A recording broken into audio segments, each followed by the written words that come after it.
The movie begins with a montage of an office where many employees are busy in their respective works.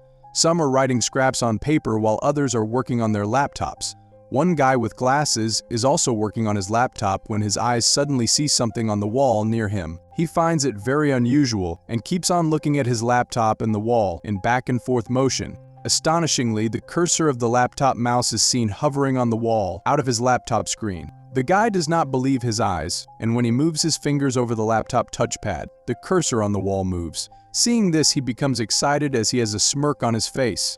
Then he looks around to check if any of his colleagues are seeing it.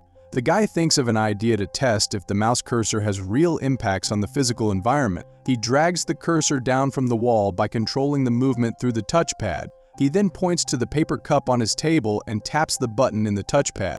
As he does this, the paper cup falls and the tea spills all over the table. It catches the attention of his colleagues. As they look at him, he apologizes and acts like he is cleaning the table. After this successful trial with the paper cup, he becomes happy. The guy then looks around and finds another thing to experiment with the cursor. He notices a letter on his table and drags the arrow towards it. As he hovers it around the letter, the pointer changes to iCursor as it comes to text.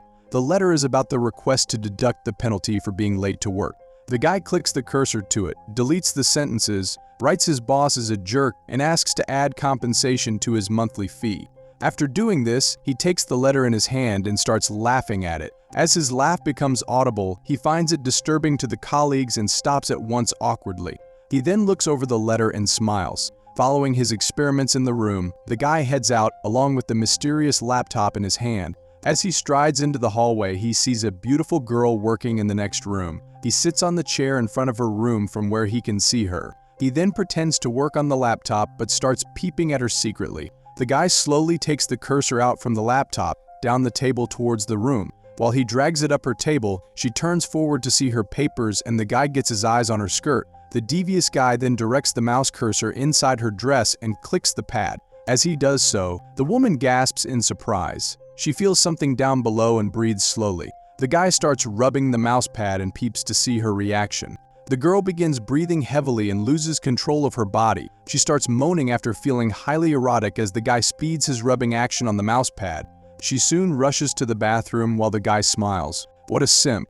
After his shenanigans inside the office, the guy heads out to his friend, who is talking to two women. He asks his friend to come to him because he has an emergency secret to share.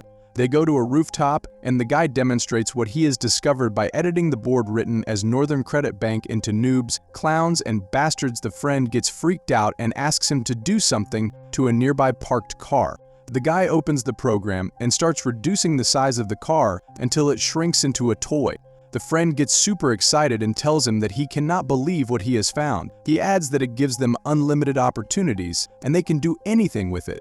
As his friend continues blabbering, the guy copies a wall of a house and pastes it upon a window to close it with the wall. Seeing this, the friend explains that if they can open any program and make it work like that in the real world, they can do everything. He exclaims it to be a teleportation device. At this point, the guy has started looking at his friend with uneasy looks. The friend shares that they can go to a bank and blackmail the manager into giving them money with the threat of destroying the building. He further adds that after getting the money, they will destroy the building anyway so that the manager cannot tell anyone. After hearing him, the guy has a weird look on his face which implies that he doesn't like his friend's idea. Down in the ground, the car's owner returns and doesn't find his car. However, when he looks down, he is shocked to see a small toy similar to his car in the spot where he parked.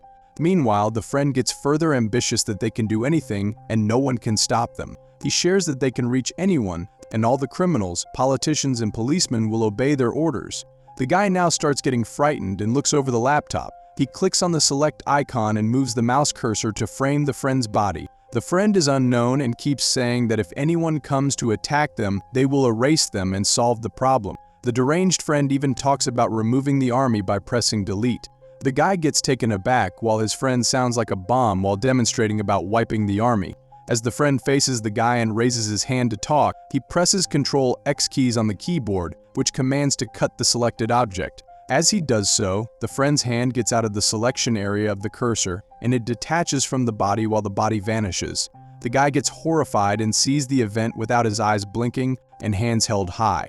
The severed hand falls on top of a car in the ground with blood spilling out of it. As the hand thuds and the car starts beeping, the guy snaps out of the horror. People immediately gather around the vehicle and start panicking upon seeing the hand and blood. They yell to call the police and the ambulance as the guy looks down the roof. Suddenly, the crowd looks at him and tells him that he is in trouble for what he has done. They start calling him crazy and threaten to call the police. They also repeatedly ask him to get down from the roof. Upon hearing people screaming at him, the guy starts panicking.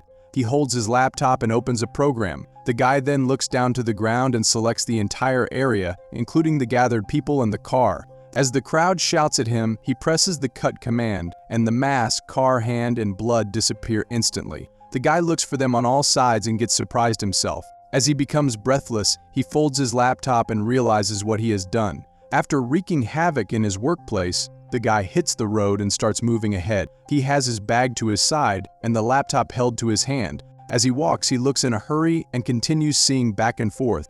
Soon, a car comes from the opposite direction. The guy shows his hand and asks to stop the vehicle.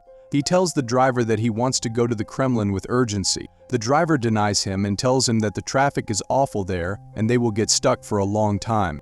The guy pleads that he will provide the driver with any money he demands, but he drives away with an apology. As the driver moves ahead, the guy tries opening his laptop. He soon closes it as the vehicle goes out of his sight.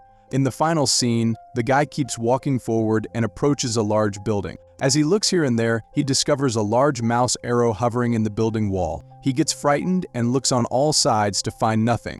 As he tries to move ahead, he sees the cursor arrow on the road, pointing towards him. The guy starts panting and gets worried. As he slowly takes some step back, the cursor moves towards him and covers him totally. As he looks towards the sky, the cursor clicks and he is squashed on the ground and blood is splattered all over. This suggests that someone else possesses the magical power too. After finishing him off, the cursor starts moving and goes out of frame.